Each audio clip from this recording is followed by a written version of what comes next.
Akatsi South Mrashe Bidjani wono aso na first deputy speaker of parliament ora Bernard Ahiafor ene wone mpanifo bi aka boma kone mpasua no so adehye bi amframa faye ewi akire edi won modemu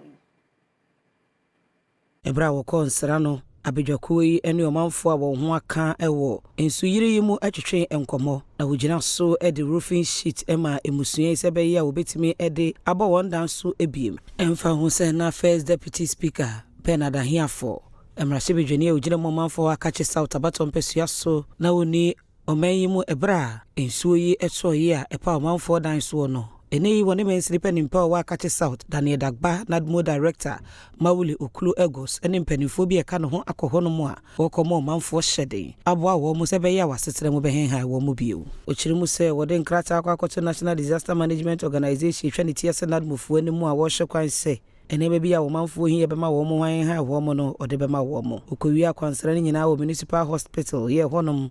ene oni assembly members e wa bato mpesua no so edi nkomo kire se sabredi wo so o masumdwe nkabomu eba sebe ye a ebetimi aboa na o manfo so hwan ha wo mo ne kurakura mu no osan de tu dwase na so ye no